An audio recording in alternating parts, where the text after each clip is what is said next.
All right, everybody, welcome back. This is the other feature match from round one of the Modern League Top 8. Again, Tom Foley, Mike Ingram. We're here, and this feature match is a whole different dynamic. Still kind of featuring Tron, with Dalton Dobbins playing his own list for Tron, and then we also have Aron Hauser, who's playing a kind of different living end list. That is something that we're seeing a lot more. Like back in the day, it was red, green Tron, and blue Tron. That's what you played. We're seeing a lot of Trons with a lot of diversity in them these days, and we've got a saucy pick here. Yeah. I've played Tron for a long time now, like close to 5 years. And I will tell you, he's running 61 cards. I don't know if that was on purpose or not, but... True Masters run 61 cards. It does mess up your ratios on whenever you're going for like certain Tron lands to get him on turn 3. So like there's that, but the things that he has in his deck, like they kind of make sense to have 61. It also looked like his list also looked like he was preparing to weather land removal storms with the he had the 4-drop simulacrums in there to keep pumping out lands when things maybe go wrong, or when things get locked down with, like, a blood moon or something. Yeah, and I did talk to him a little bit. I'm a Tron player as well. Mike and I have had many disagreements over the years over what's a good Tron list and what's not a Tron list. But Mike's I did usually right. Yeah, I agree.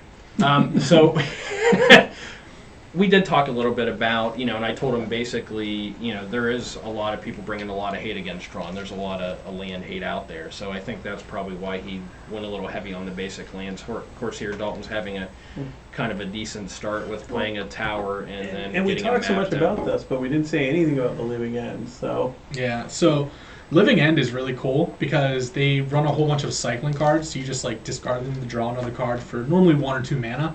And then they cascade into the spell Living End. And Living End will remove all of the creatures out of the graveyard from play for both people.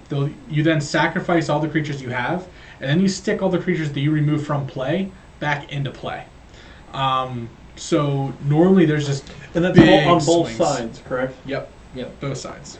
So a long time ago, Mike taught me a little trick with Living End, which is that you hold your hand at 7, you draw to 8, you don't play your land out of your hand, and you actually discard your Wormcoil Engine into the graveyard as insurance against Living End. Yep, that's actually a really good play. Now here we have Dalton. Looks like he played a basic forest, which either means he didn't have another Tron lander in his hand, or he just had that Ancient Stirrings. He wanted to use that. And then he plays a star here. Yeah, and Dobbins is really aggressive when he approaches the table while he's playing cards, as you can see. A lot of motion and energy going on. He's a very energetic guy. Like, yeah, he is. I love to play against him because he is very fun to play against. He's very comical. He understands things. Like, if he loses, he doesn't take it to heart. Like, he just, it happens, and that's exactly the type of player that I like to play with. And Aron over there with the Living End, he has some control aspects to his list, so you can see he plays a little bit more deliberate and slow, thinking about what possibly can come out on the next turn. That as we watch through the match, you can really tell that there's some control cards in here because he does play them at some key times. But I kind of like it's a different, interesting version of Living End because it runs Ardent Plea also, which is not in a traditional Living End. But I guess if you're going to put a whole bunch of blue stuff in there, you might as well have a blue Cascade card also. Mm-hmm. Yeah, and with him running 4 Force of Negation, like it means that like Dalton actually is in for a rough time if he would have 7-drop Karn in his deck. Because normally you want to like turn 3 7-drop Karn, and then normally they'll just pack the negation it and then go off the following turn and then kill you, and that's not going to happen here because Dalton decided not to play 7-drop Karns. He decided to go a different route. Yeah, and both of these decks got a lot of sauce in them. But I gotta say, you don't get to the top 8 without taking a couple risks, you know? Yeah. Well, Dalton definitely took risks with his list. I really like, the addition of the 4 of on the little Karn because it opens up his whole sideboard. He was basically playing at an advantage the first 2 games because the other player doesn't have access to the sideboard, and Dalton has access to almost everything in his sideboard. That shows that he was really thinking about how the format was set up, I think. Yep. Yeah. And then also, whenever you play the top 8 in for the league, you already know what the bracket looks like beforehand. So because you already know what the bracket looks like, there's not much like guesswork besides of what the opponent is going to play. And here's a cascade trigger Right, so now. we had a little hiccup with the camera, so we kind of moved later into the match. So you can see the board state here's a little bit different. You have little Karn, and then he's cascading to find a living end. This is the trick with it because you play what is it, Outburst? Violent Outburst is your cascade card. You have no other cards that Violent Outburst can hit except for living end. This is the... And it does look like there's a relic out. Oh, man, and that's a lot of power. So I don't know if this is in response to the relic being cast. It's very possible. It looks like it's actually Dalton's turn. So, the neat thing about Violent Outburst with some of the other Cascade cards, it's an instant, so you can do it on somebody else's turn. Mm-hmm. Now he has this board state that he can kind of stabilize. So if you don't know what Cascade is, Cascade works like this. Violent Outburst is what? Cost 4? 3. 3. Violent Outburst costs 3. When you cast Violent Outburst, it has an effect. I don't even know what the effect of Violent Outburst is. It's Cascade. So basically Cascades, it gives your creatures +1/+0 until the end of turn. Okay, well it has a trigger and then it does Cascade. And Cascade says that you look through your deck starting at the top until you find a spell with converted mana costs 3 or less, and then you cast that spell for. Did we move to another game? No, this is actually the same game. It was just the hiccup in the camera. So this actually goes, now we're looking at before that Cascade trigger happened, I believe. And what you'll find out about his list is most of his stuff is everything else is sitting above 3. Like everything's costing 4. Mm-hmm. Yeah, so you're just trying to cycle as many creature cards into your graveyard. So here we're going to see how that actually happens. So Aron's cycling cards right now. It looks like this is kind of a little bit before where we started to explain this. So we're actually going to get to see probably the Cascade interaction and how this actually happens. One of the cool control pieces that came along with this was Force of Negation, which, maybe in the past you have a kind of a time lag while you're trying to do the cycling that is required for Outbursts, but Force of Negation allows you to counter spells outside of that 4 mana window, because it works essentially like a force of will by allowing you to. Do you discard a blue mana? You exile a blue card. You exile a blue card from your hand, and you pay no mana cost, or you don't pay the mana cost for the Force of Negation, and then you can counter a non-creature spell. Which is a great way to ensure that you can get to or at least get to play that Outburst before the game's over, which in the past could happen. Oh yeah, it like the past styles of the deck, they didn't run blue. They were more of like Jund, so they were red, green, black, and their goal was to basically try to limit you with lands, and just like blow up your lands and then kind of bring back everything and beat you down with a couple of creatures and then blow up your lands again. But that's just not... There's just so many faster decks out there now that it's just really harder for those decks to come back. And then also like things that interact with their graveyard, it just makes it really bad for graveyard interaction.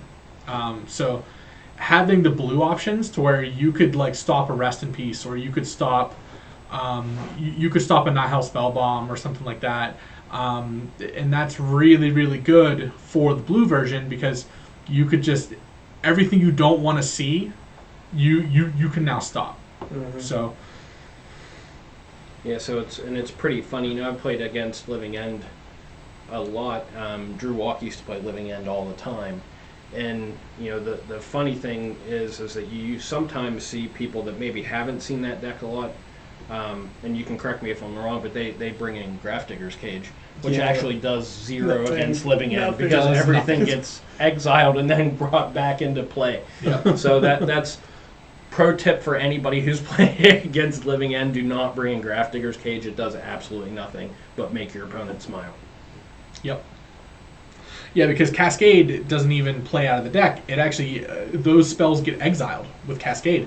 So not only does the creatures get exiled out of the graveyard and then come back, so they don't actually leave the graveyard to enter out of the battlefield. They're entering from exile. The spell itself is an exile, so it's not even being cast from the deck either. So Grafdigger's Cage literally does nothing against the deck. It is actually a dead card. So it is not a card that you want to board in or play against your Living End player. The Relic would be the more appropriate. Relic is much better. So this is very interesting here. Back to the match, you know, what's going on at the moment. You know, Dalton went and played the Baby Karn to bring in an Ensnaring Bridge. So that's one of those toolbox cards. Are we sure that this he isn't has. another game? We might not be sure. Because I don't remember the the Ensnaring state of Bridge. the other thing, right? Unless he happens to blow it up here. But like I said, this is our first time with Well, I doing these see a Karn videos, out so there. He pulled it it's from the you know, we're looking sideboard. at we're looking at other things here. There should be a title here after this game is up to tell us what the match is right now. I thought that he scooped after that. It's very possible After that's what that happened. violent He scooped outburst after, with the yeah. big drop. Yep. So I do think we're on another matchup here. Yeah, I'm pretty sure as well. Yeah, because like Mike said, I don't remember the Ensnaring Bridge being down there. So here's a violent outburst here, and it looks like he's going to go and try. Well, no, you have to go from the top. Yep, he's going to find his Living End right now because that's the only thing he can hit with Cascade. So feverishly. Oh yeah. And again, Dalton's not really, he can't really do much right here, right? Because he doesn't have, with Tron, you don't really have a whole lot of interaction. I mean, this is going this on. Ensnaring Bridge is pretty insane. Yeah. Because any of these creatures that are bigger power than what Dalton has in hand, they're not getting through. Well, how does Aron get out of this? The only thing he has in the main board is a single Brazen Borrower. Okay, so he's got a He has an hunt out. for the Brazen Borrower. Okay. He's got to cycle to that Brazen Borrower and try to get through the Brazen Borrower and go from there. If he plays the Brazen Borrower right here, I'm pretty sure the game's over. Yeah. Like, there's just no way you're There's surviving not. I this. mean, there's nothing you can do. You know, Dalton's pretty much tapped out. Doesn't look like. I mean, he's not. I don't even like I don't know cascading if he's here until you have the Brazen Borrower to get rid Yeah. of. Yeah, because you're just giving Dalton a chance to respond. Yeah, and he does run 8-drop Ugin. And he runs all his dust, and he runs. All his dust doesn't matter. It's the Ugin that you care about because it'll exile. I mean that's definitely the That's- most important piece. But then you're just opening yourself up also for just a reset. Yeah. And you got to do the violent outburst again. So here we have the Baby Karn go away. The Street Wraith only being creature 3 that power. he can. That's the only creature he can attack with. So now he's playing a Vendalion Click to take a look and see what Dalton has in his hand. Hopefully, try to take out. I mean, to be quite honest with you, if FPs. I was him, I would. I don't even know if they're. So he has. He took the all his Well, dust. I think it's important to note that you only got 4 violent outbursts in the deck. It's Well, but he also plays Ardent Plea. The thing you have to worry about is running out of living ends because there's usually most only people 3. only play 3. Yep. So you have 8 Cascade cards, but only But you 3 also don't copies want of to the draw living into your living ends. end. Definitely right. not. Ooh. Because if you draw into your living ends, that's Is that the really bad. Ugin right there? That is 6-drop Ugin. Okay. Which will allow him, and he's actually doing something really, really cool, which is he is playing with his hand open because his opponent did see his hand, so he has knowledge of that. Yeah. But he is playing those things for very cheap. You don't have to do that in game, but a lot of times when you're playing these longer games, I guess it's kind of a nice thing to do for your opponent. Now, in a competitive environment, I don't see people doing that. I mean, very often. this is pretty competitive. It is but competitive. We but all we're know all each other, friends, so yeah. it's kind of. I just mean like if you go to a bigger event, they're going to show you their cards and you're going to have to write them down or remember them if you can. Yeah, you definitely don't expect anybody at an open or at a GP or anything doing that. But so. you know, Dobbins is a stand-up guy. You know. Oh yeah, Definitely. like I said before, he is definitely someone that I like to play with. He's very nice, and he takes everything with a grain of salt, which is really good. But he'll also take recommendations as well. Like I've helped him out with his list a few times. I've got him on the right track. Yeah, as far as new player. Well, is it? Can we still call him a new player? No, I don't think so. think He's been playing no. for a very long time. Yeah. No.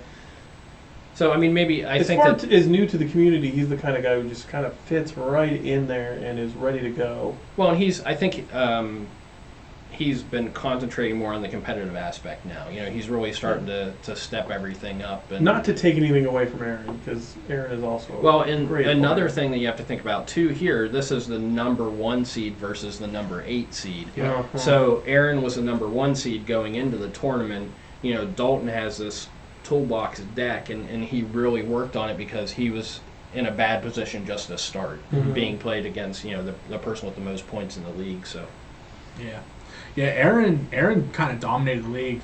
There was a point where me and him were fighting for first place in the league, and I had a very bad 2 weeks in a row, and he did not.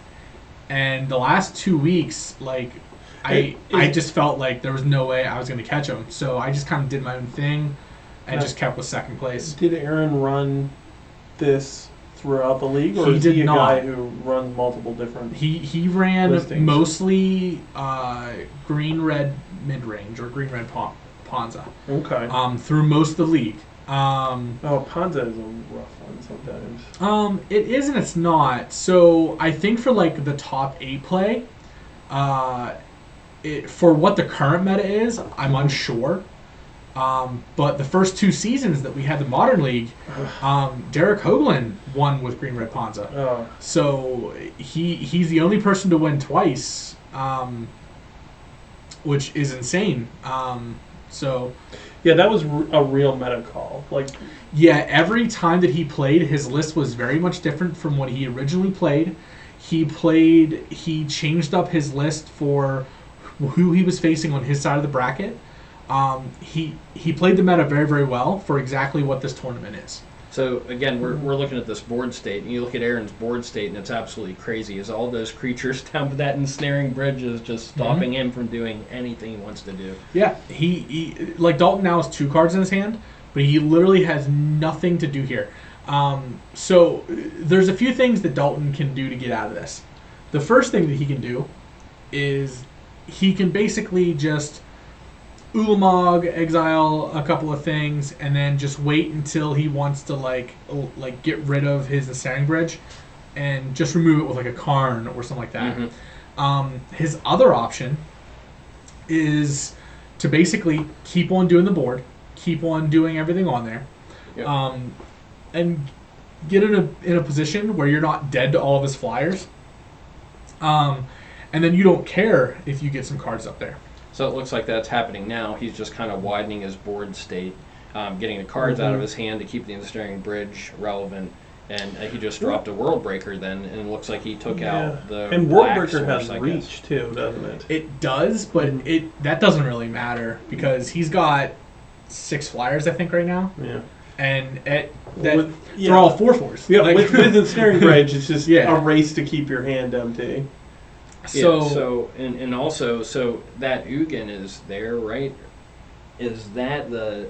that is a 6-drop Six-drop. Ugin. Yeah, Okay, that's a 6-drop. But Okay. it just destroys things, so I would actually just try to get as many creatures as possible out. And what you want to do here is, well, me personally, I actually don't know what he does. But you actually want to keep on putting your tokens down off the top of your deck, because when those tokens get removed from the battlefield, you stick that card in your hand. And that's bad for a ensnaring bridge. But if you really need that card, to like start doing something to your opponent, then all you do is you attack him with those, and if he chooses to block it, you get the card. If he doesn't choose to block it, you have 2 cards in hand. Yeah. You basically take over the game by hitting him with 2/2s. Well, I think it's also important to say that the baby Ugin, or Ugin the Ineffable, also makes all your colorless spells 2 less. It does, but he has so much mana right now that it doesn't really matter. Right. It just, even if that weren't the case, then you could really dump your hand. It also would allow you, like, if all you had was Tron, and you played Ugin the Ineffable, you would be ready to cast the 8-drop Ugin on the next turn, even if you didn't have the land. And that's another win condition whenever you have that ensnaring bridge out, because you can just lightning bolt the other person until they're dead. Yeah. You don't have to worry about having cards in your hand. You just do 3 to their face all the time, and that's about it. And he doesn't play 7-drop Karn, because I was about to say he could just keep on exiling things off of his side of the battlefield, and then just exiling things out of his hand, and then all he needs to do there is exile his own Ulamog out of his hand, and then it does really feel like that ensnaring bridge is just oppressive right now. Oh yeah, it's very, very good. And I think that's kind of what Aron's thinking about. He's been stalled at this, and Dalton's board state just keeps on getting bigger and bigger. He still has the Brazen Borrower in there somewhere. Yes. He just got to hope he can draw it right off the top sometime. But when you're looking for 1 card in your deck, it's always a trip. So we're just kind of, I think, Dalton's just kind of waiting to see what Aron's going to do. Aron, it just would feel just crushing to have that kind of board state and just not be able to do anything with it. Now, I also want to point out that my match was done by now. But, I mean... So, what... I remember waiting a long time for this match to complete, and I think this is the game. Why? Because it is literally a board stall, and there's no time limit on these matches, so they could be here for a while, which they are, but it's. Oof. So there's a worm coil engine, it looks like. Yeah. Yeah, so he can start swinging with no, he can't attack either with the Sand Bridge. Ah. So. And that's where we're coming. I think Dalton's just kind of waiting for some kind of an answer, something that he can start dealing some damage and keep Aron from doing anything. Yeah. Which I guess is the Ugin. Well, yeah, Ugin would be really good right here, because X on, I think, 6 would just get rid of everything on his side, and then all he needs to do is just keep on upticking Ugin. And all his guys are colorless, so it does nothing to them. Yep. Correct. Yep. And I mean, that's the. For those of you who don't know, Ugin is also available in Standard for limited time only. Actually, he's going to be around for a while. Yeah. I strongly have a feeling that he's going to end up banned at some point. I don't think so. No, I think that he's... Well, because there's answers for him. And he's also an 8-drop in a format that they're not doing a lot of big stuff. Like, they already banned a lot of the standard the ramp big stuff. drop stuff. Yeah, so, and you have, Gross Spiral was a factor in Standard. It's gone now. Now you do have, stuff, ways to ramp up, but it's not... I am seeing people online still running the ramp up straight to Ugin, and it seems really you good. still have on but M21 you have the aggro decks. Oh, definitely. You have Very Cultivate, and Cultivate's definitely not a replacement for Gross Spiral. No, yeah, you're probably right. But I mean, you do have a lot of guys that enter the battlefield and provide mana value as well as. There was a force negation to get rid of Baby Karn. Keep him from getting more utility cards out of the sideboard. Looks like a hard cast too. Yep, I think it was, yep. Now, he does have these Sphinxes, which allow him to scry every turn, basically. So he gets to scry every one of his turns to try to find that Brazen Borrower. Right, and it looks like, I believe from what we saw, and maybe something happened, I just saw Dalton pick up the Ensnaring Bridge and put it back down. Okay. So I thought, wait, we're going to have something. Here's something going to happen right now, but it didn't. And Dalton psyched us all out. Yeah, I thought it was over. I definitely thought it was over. I thought he were swinging in. for lethal. And Dalton just keeps on generating those guys. Look at that and pile just, over there. Just waiting for. So he's drawing an extra card here with Star, and he got another baby card. Okay, there we go. Well, so what can he get with the card right now that's going to really help? I don't think much of anything, to be honest with you. A walking ballista would probably be the best option, because what he can do is he can just ping his opponent to death with the walking ballista. Oh yeah. And That's a Lux cannon. I don't think that's Lux. I think that's the thing that allows him to draw more cards or play cards off top of his library. The Mystic Forge? Yeah. Which is a new piece from 21. No. Mystic Forge was around in M19. Ah, okay. Why is it seeing play now? It's been seeing play in Eldrazi Tron for the last couple of years. Okay, well. It's not in a normal Tron list, you don't normally see it, but Dalton is doing his own thing. Oh, there we go. Yep. And so there's the lightning bolt every turn. So that could end the I wouldn't even stalemate. lightning bolt every turn. He cleans the. I would -6. I would get rid of his entire board. Take the pressure right And off. then what you do then is you can lightning bolt every turn. Right. But you don't care because It doesn't matter, right? All even the if he pressure's brazen gone, borrowers that back up, it doesn't matter because you have no board. So I think we're kind of waiting here to see if that resolves. We're seeing if there's some kind of counter spell from Aron. If this resolves, that should pretty There's a much... dice on Oh, it. Oh, yeah, yeah, that's not good. This looks like this might be not the. good. And it looks like he is going for the bolt strategy, which I do not like. Yeah, that's. I like. He's giving his opponent a chance here. Yes. Uh, He does have one reach flyer, but Now, what is he afraid of in his hand? Is he carrying bolts in his hand or? You mean Dalton? Aron? No, I'm not really sure. I think he's... Like, what is he afraid of by cleaning the board? Because oftentimes that's the fear is when you put it down. Dalton? Well, I clear don't the know board, you don't why. wanna- Well, you want to clear the board here because if he does find a thing to the ensnaring bridge, like you're in a very bad position. Yeah, you're done. Right? Because the Ugin's dead. Well, I'm just what I'm trying to figure out is like what's the reason? What do you think he's thinking? Is he thinking that he wants to save the Ugin so he goes up to cleans his board and then he's out of bolt range? But No, I don't know. Are there bolts? Well, there's no bolts in this deck because Oh. they would hit it off of the Cascade. I'm Like hard to say. yeah, there's no reason why you don't want a board wipe here. Does Dalton know there's no bolts? Has he seen his list? Well, Not at this point, I don't think. I'm pretty Yeah. sure he knows what Cascade does, Yeah.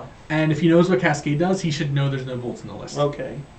So, is there anything else that he's worried about threatening his Ugin's supremacy, if you will? Well, and I think that, something here, Aaron's kind of thinking about, and something maybe he kind of realizes that he's stuck. But if I'm Aron, I'm just going to keep playing if Dalton doesn't clean it Well, up. Dalton could actually mill himself out with how many Ugin triggers he has and going on, which is something that Aaron's deck normally does because of so many cyclers. But with him no longer cycling and doing things with cycling, and him with his board presence already out, because of the board presence out, I think that's why you Ugin tick down. Yeah. Because then you can get 2 cards in your hand and beat him down with all of your 2/2 tokens. Yeah. I wonder if there's just something we're missing here on the board. Yeah, I mean, I don't really see it. It looks pretty straightforward. There's just a bunch of guys.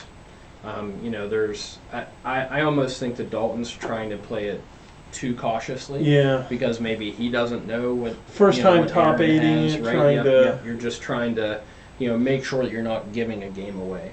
Fair enough. I can understand those jitters. You get 5, but you're not going to throw the game away. Just get rid of everything your opponent has. Yeah.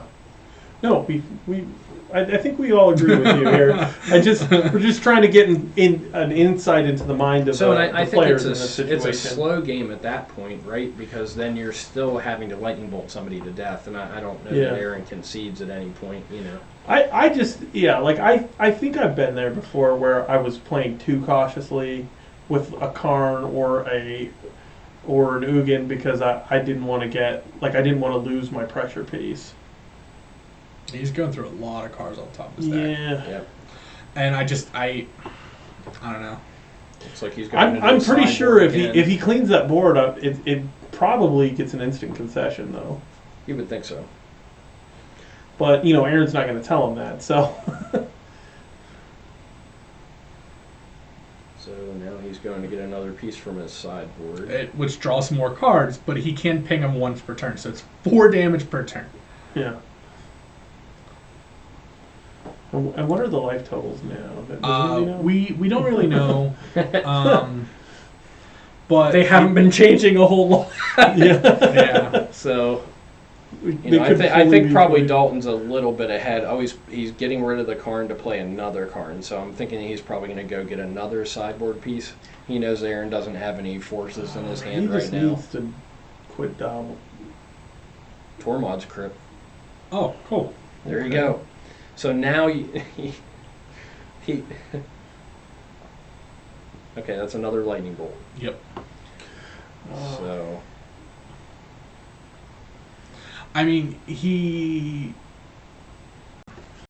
if I was Aaron, I would just concede here.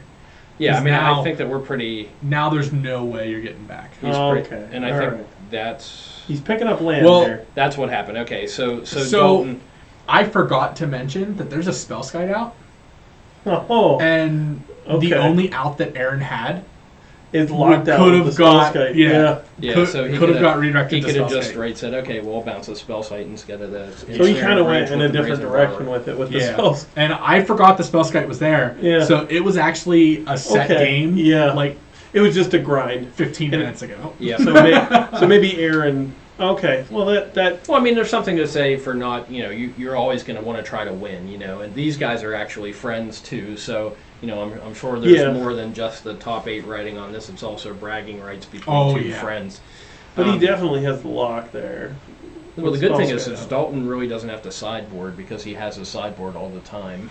Yeah. Well, now he has to D-sideboard, technically. If not, he's just going to Well, have that's extra true, cards in right, his deck, because and then he'll he's just going have the to extra slow down cards. his deck even more. So, which he doesn't need the D-sideboard because it is game 3. Take He can that one technically extra run, card out. . Does he know he's got 61 at this point? He cannot have 16 cards in his sideboard. Oh yeah. He needs to have 15, yeah. so he has to have Fair 16. enough. Anything he would prefer better in his main board rather than that last card in the. I'm not really sure. I mean, we'll look at Yeah. the deck list later, but Yeah. I'm pretty sure that he wants to keep everything in there Maybe so like he that can draw utilize card the to- card. No, I would put either the Relic or the Tormod Crypt. I would put one of them in your deck and then keep one of them in your sideboard.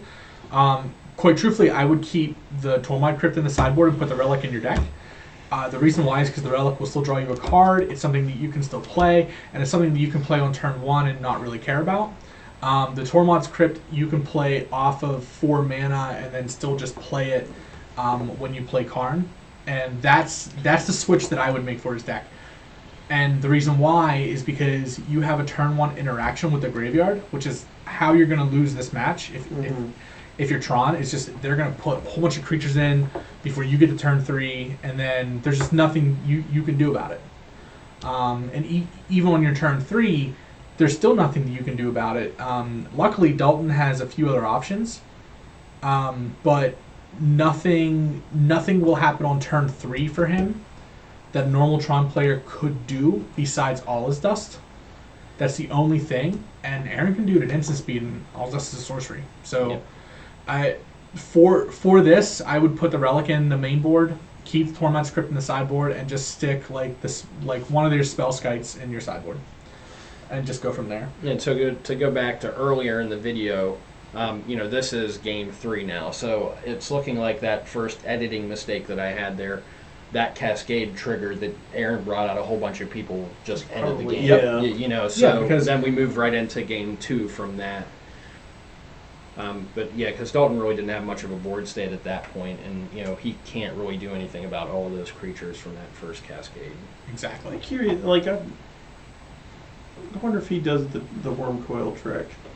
I don't think he does. Yeah. And for this list, I don't think it really matters, to be honest with you, Okay. because the blue list, you still want to get your mana out.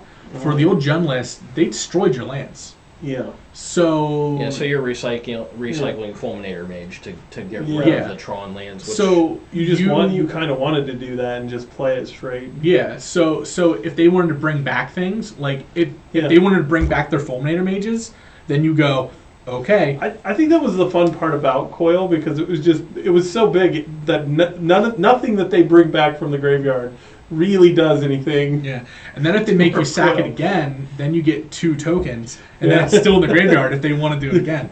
So yeah, and the weird thing with, we don't really talk about cards from Amonkhet affecting much anything, but Amonkhet definitely affected Living End.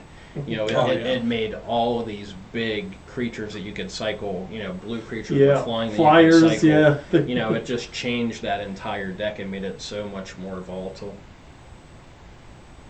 So it looks like we have a ton of cycling going on from Aron in his turn 1. It looks like he has 2 Street Wraiths in there already. Yeah. it looks like he didn't. It looks like he kept a 1-lander and didn't hit a land. Yeah, I agree. That's not going to be good. That's a Solemn Miraculous. Ooh, and meanwhile, and a map coming down for Dalton. yeah, so he's getting Tron. So yeah. he has Tron already, so I'm assuming he's. It looks like he's fast forwarding and he's just another grabbing both. Tower. I'm not. Yeah, does he have the full Tron already, or is that? Yeah, he does have Tron. He's getting the basic forest Yes. with the soul, Okay. and then he used the expedition map to go get another tower. There's a power plant on top of a mine. Okay. And then the towers, of course, above it. Sometimes when they're stacked like that, it just means you didn't get the Tron. So the orange face that you have on the mine is actually on the right part of the corner of the card. So yeah, that's how you would know. I've also seen all those cards a lot, so I've seen every artwork. I've played against every artwork. Fun little trick to play with Tron is you play there is a mine that looks like a tower. Mm-hmm. Sometimes that'll get people tripped up, make them think that you got it when you don't. Or Yep. So now we used to see a lot of people playing with the Chronicles lands, right? Because they were prevalent. But now with Double Masters coming out, everybody's going to be have a using whole new set. black border Tron lands, which before you could only have from Antiquities. Yeah. I mean, I used to, back when I had my original set, I used white borders, but it was the newer artworks for them. Mm-hmm. And so now I think have that was 8th edition that they did the white border new artwork. Yep. 8th and 9th were the 2 that did it, and then now I have those Antiquities Japanese ones that everyone asks me what they are. So this is a real good start for Dalton here. Well, his opponent played 1 land, so it's actually a very good start for Dalton. Yeah, and this match is over. This match is literally over. There's nothing Aron is going to do to stop this. There's an Ugin on the battlefield. There's now a Spellskite on the battlefield. There's 2 creatures beating him down. There's just nothing that Aron can do here to come back and win this game. This is a dead game. Yeah, so I think what Aron was looking at is, I have 1 land in my hand. I have cards that I can cycle. I have 2 Street Wraiths that I can pay 2 life. I'm going to hit a land eventually. I would have kept it too. He had 3 redraws. Yeah. Right? And so when you have 3 redraws like that for a hand like that, sometimes you just get kicked in the teeth. Yeah, not much you can do go about it. for it. Yeah. Looks like he's picking up his graveyard. Oh, you just count him. Aron's gonna play it out here. I guess when you don't have time limits, it's just better to play it out. It Maybe looked get a like slip there up. he did have some more. Blast Zone. Okay. So it looks like Aron does have some more cycling cards in there, but and it looks like he also has a Force Negation there on the top. But you can't force a land. Nope. And you're not going to be forcing any of these tokens that are coming down either. Yeah. And you also got to realize that if he does find a way to sack this board, all of those tokens or cards, they go in his hand.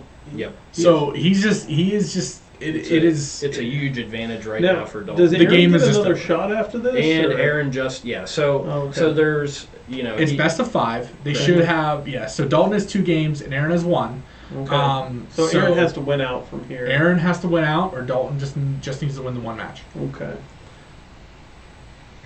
Yeah, so that was definitely a greedy keep, and like Mike, you said, I probably myself would have kept that also. Yeah, Whenever you have that many that is cards the that you correct can play to cycle. keep it. And sometimes the variance does kick you in the teeth, but you just have to take it. Like it was the right play. It was a play that I would make 100% of the time. So So we got it was about correct. 15 minutes left, so I'm guessing the next two are going to go rather quickly. Yeah, so we're going to see what happens here, but if there's another game like that, Yeah. it's gonna end rather quickly. Yeah. If there is two games, Aron wins one of these games extremely quickly. Which Yeah. you can do. I mean, you have Oh, all yeah, those living cyclers. end Turn can 3, definitely you can do it. play living end, and you can have 4 or 5 guys out, depending on how many street race you get in those opening hands. So we'll see what happens, and hopefully it's a little more competitive than that last game was, because that was pretty dominant out of Dalton. Well, sometimes the draws do that to you. That's why you get 5 games in this, right? Yeah. So we do it basically the same way the Pro Tour does it. So the first 2 games aren't sideboarded, and the last 3 are. And it's also play draw. So Aron Opts has not to cut the Tron Yeah, list. neither one of them cut this Yeah. one. So I mean, it doesn't have to happen, but I always recommend you generally do competitive play.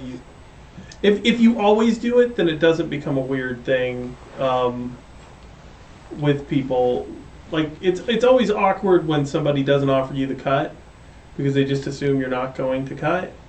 So, as a general rule, I always cut just so I can say, look, man, I always cut. We always cut. There's no. and so here I don't know what kind of I etiquette realize issue. that Aron wants to get all of his stuff going, but it looks like he actually took 4 damage the first turn, which against Dalton's deck where he's able to populate with Ugin, it might not be the best thing to do. I actually think it's fine. He wants to win quick. Like he These can't win a long game against it. Mm-hmm. These are 2 decks that look to resolve powerful swings all in one pop. So a lot of times you can leverage your life totals to get there quicker. So how much do you think Aron is thinking about ensnaring Bridge right now? That's It's certainly got to be on the top of his mind. he's probably thinking he's going to bring that ensnaring Bridge in the first chance that he gets. Which I think if I was Dalton, if I dropped a Karn, I would probably bring the ensnaring Bridge. I'm wondering from the sideboard, does he have anything he can bring in to counteract an ensnaring bridge? Like, I mean, he's got the 1 Brazen Borrower, but I'm sure he's got a little bit more gas in the. Yeah, you would think with all kinds of artifact hate against this deck or enchantment hate against this It's deck, probably that a he lot would probably more favorable have, in his side. I would say, Wilt in his sideboard. Yeah. Which we will look at that later, and we'll be able to tell you exactly what he has in there. But I do believe he probably had Wilt in there. In Aron's list? No. Yep. There's no Wilt in there? No. Because he can hit Wilt off of his Cascade. That's a good You point. got to think about that. That's a big thing. Yeah. He has Leyline of the Void. He has Leyline of Sanctity. He has 4 Crashing Footfalls. So, and you would think that he would, I'm not really sure. I guess Ley Line of the Void doesn't affect your graveyard, but it affects your opponent's graveyard. Yep. So that would probably be the thing that You would bring it makes against sense, other but things that that had all that decks. hate, right? Or can be very creature heavy that you can put cards in the graveyard. So Yep. So that would be definitely something we'd bring in against, say, Bryson's Dredge deck. yep. Mhm. Oh, 100% of the time. So I believe that's Tron already. Yep. So we'll see what Dalton plays here with his 4 mana. Probably a Solemn or a Karn because it's 4. And that's a Karn. Karn, so we'll have to see if there's a force Dalton, negation so far, there. Dalton's choices are looking pretty good. You Yep. know. Yeah, I can't say that I've seen him make any mistakes. I think he's played everything the way he needs to play it. I mean, he was playing very cautiously, as we saw, in previous games, but But I mean, if he's you've got a played well. spell skite out, which we didn't see, then you really Yeah. don't have any pressure on yourself to. I should have saw the Spellskite and been like, oh well, this Spellskite can just redirect anyway. So like game 1, Aron or pre sideboarded, Aron is kind of dead. And I'm unsure. Oh, Tormod's Crypt he got with Tormod's Karn, Crypt. so I think that's getting forced. Oh no! In response, he's gonna get the creatures in.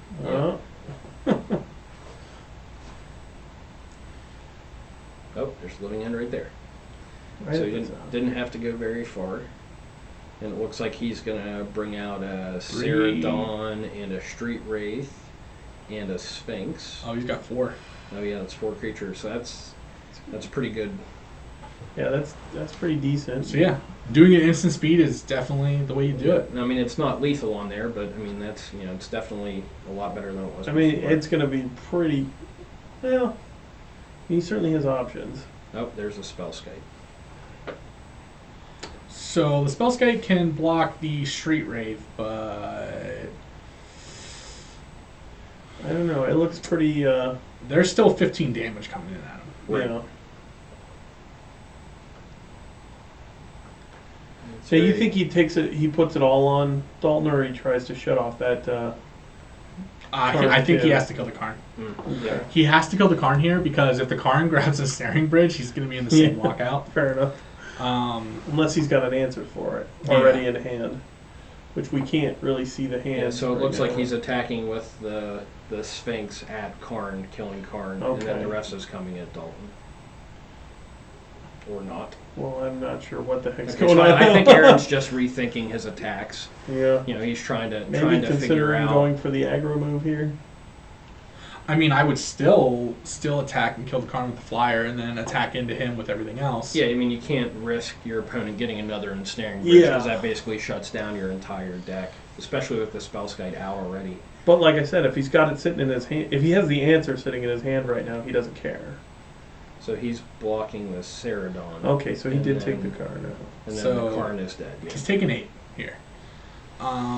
Which 8 damage is nothing to laugh at, especially because No. when the next swing is lethal unless something happens. Like Now, there's multiple things that can happen. he So we needs an gotta O think. stone or a all his dust. Does he have O stones? I don't know if he's running O-Stone I don't believe he is. because he's running more of like a board. Mhm. Well, no, for sure. Okay, well there you go. There is that. That'll do it. Yep, that's now here he definitely needs to exile the board. Yeah, We'll see if he does it. I'm sure he yeah. will. I mean, that doesn't. X equals 6. Everything's gone. Yep. So that was a cycle.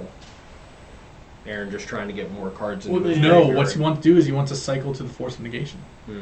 Because Ugin can be countered. He's a non-creature spell. Yep. So he has not resolved yet. No, he's No dice on the no board dice here. on him, so he's on the stack right now, and Aaron's trying to find an That answer. makes a lot of sense. Definitely not what Aaron wanted to see. Nope. So it looks like he's fetching for a basic. I mean, you may as well. You gotta fetch for something. Yeah, I because mean, yeah. you're literally gonna lose the match if you let this resolve. This will end the match Yeah. because there's a Tormod crypt out, so that means anything in the future you got to worry about the Tormod crypt. Well, somewhere in there we still got 8 minutes, so. yeah, this is a very important interaction here. So, we'll try to. I'm see guessing, like, he's got to have it here. Oh, picking it up. No, it looks like he did get it. Yep, he just Looks like he connected. got rid of everything, and Oh. now Aaron's back to. That was very I bet you clear. the hexproof guy is a 7-drop, which is why Ugin's gone. Yeah, it might be. Yep. Okay, so there's. So he had to This get isn't rid of his over. own Ugin. Yeah. Oh no, this is over. You think? He already has Tron assembled. He already has a Mhm. Tormod script. Like he would have to have really, really bad double connecting draws. Mhm. And like Here's Aaron's shot right now. Aaron's no, Aron doesn't have a shot right now. No. Because even if he goes to like cycle through everything that Tormod script's there, he already cycled through a lot already. Okay. Okay. So he has to bounce the Tormod crit. Well, he already used one of his Force of negations. Well, no, he already used one of his. What's the name card in there in this deck? Living in. Living in. So he's down to 2, which means that if he tries to do it again and the Tormod crypt basically takes care of the graveyard, he's down to 1. So he needs to answer the Tormod's crypt Mhm. first. And look at how many things he's cycled already. How many things does he have to cycle? His best bet is actually to hard cast them, and the clock isn't fast enough for how fast Dalton's about to start drawing cards and playing things, like big things that are just hard to deal with. Dalton Dobbins is looking real good right now. Oh, Brazen Borrower for the Tormod's Crypt. So he did have the bounce. Well, this is bad because not own. I think that's okay. So yeah. He exiles it, and then the Brazen Borrower should actually be countered, and it should be in the graveyard. It's in the adventure. I don't know if it's in the adventure, if that's where he decides to move his graveyard after that play. But yeah, if it isn't in the adventure, that is actually a misplay because it loses its target, so it actually gets countered itself. Right. Yep. So it has no valid target. Well, it looks like he must have let him bounce it without. No, because the Tormod's Crypt's in the graveyard. Right. So in response to that play, he sacrificed. Okay. So I don't know what he's doing here. So I mean, he wants the Brazen Borrower in the graveyard anyway, right?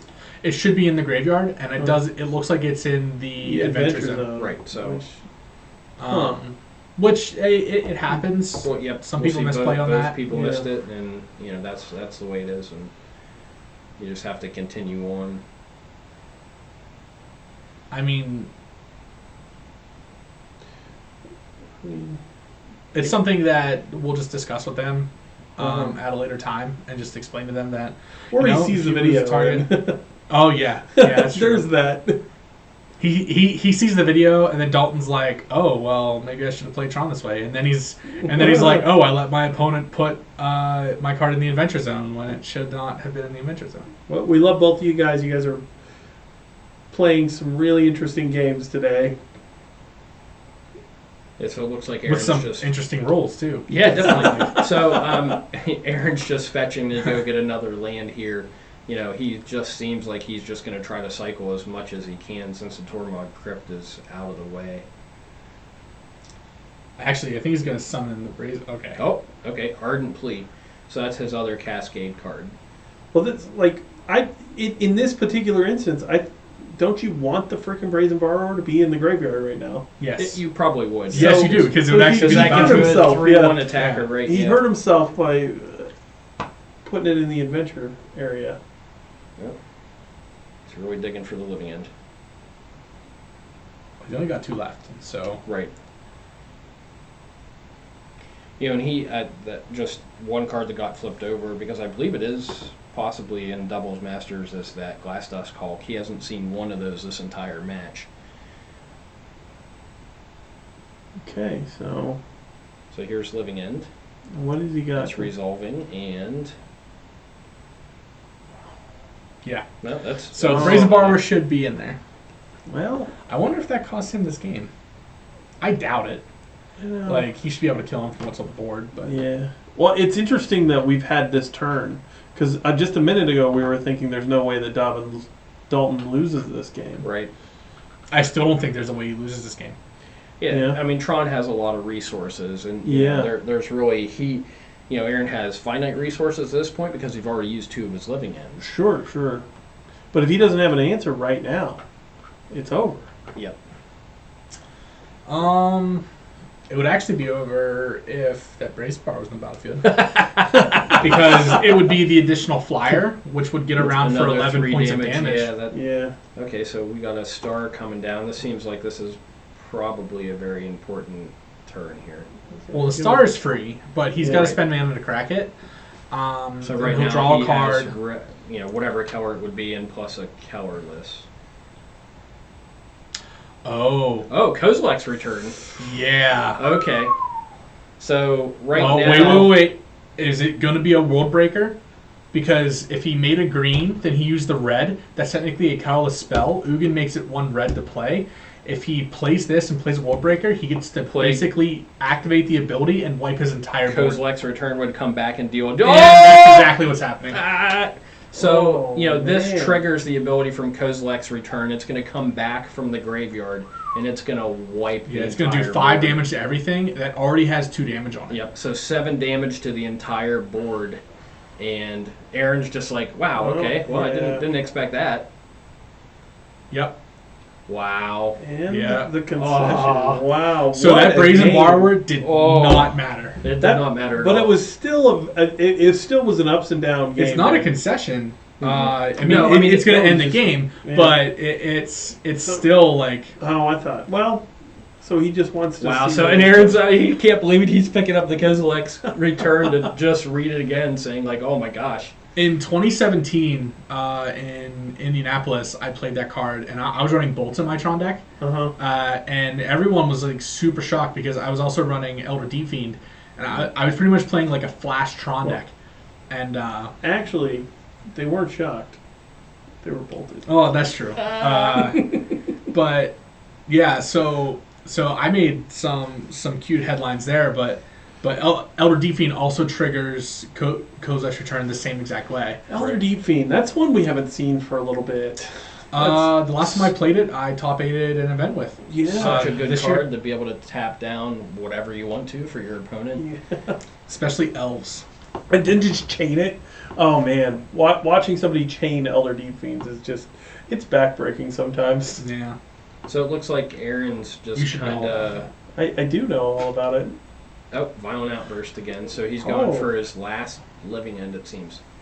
You got I don't know why, but I mean I guess I 'cause know it's why. the last game. You know. I mean, you have to try, right? You I mean, can't this just- is. Oh, did he go through? Oh, he whiffed on the living end.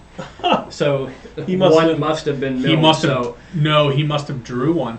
Oh, that's. Yeah, Oh, yeah. he's got it in There's his one hand. in one in his hand. Oh, Yep. wow. That's a horrible way to go out. And it's uncastable. Wow. So that. In his deck, yes, because Yeah. he doesn't run black. Yeah. But he Oh, I couldn't had this already. wait the 5 turns for it to happen anyway. Well, still a fantastic match and a fantastic end to a series. Boy, that there. was pretty amazing. Yeah, so there were a lot of, the other matches that were in round one. Tim Miller was supposed to be able to play Brad, which Tim wasn't able to make it to the tournament. We also had Luke Eckenrode, who played Adam Bruce. And you'll see Luke later on because he actually did win that match, and he's in one of the feature matches from the next round. But boy, what an amazing way to end that match! How about Mhm. it? That Kozilek's Good job, return guys. Just Kudos. that was amazing. So those were some really, really good matches. Kind of went the opposite way that Mike's match went, where it took And a it- long time. Again, I'm going to say I'm just impressed with Dalton. With Dalton, that list looked super interesting, and he just made it work. No, it's listen, he won the match. I don't agree with 61 cards, but I don't agree with some of his main deck thing, but him mean, that's running a the real Karn pro- package and going like that, that's good. That's a pro player move, just throw one more in there, make it 61. Mike, you did mentioned earlier about maybe him milling himself with the 6-drop Ugin. Perhaps that one card was Well, just to that buy is him true. another Well, turn. that is also, true. I mean, we're talking 61. Maybe it's like a Piccolo thing where he wears weights to make him stronger. Maybe not. Yeah, I don't want to. So anyway, that was round one. Mm-hmm. They were great matches.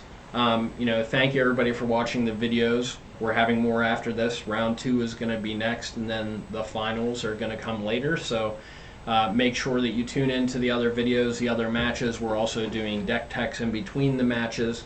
You'll see a whole bunch of videos up here. So make sure you check them out and like them and share them with all your people. And thank you very much. Yes, thank you. Have a good night.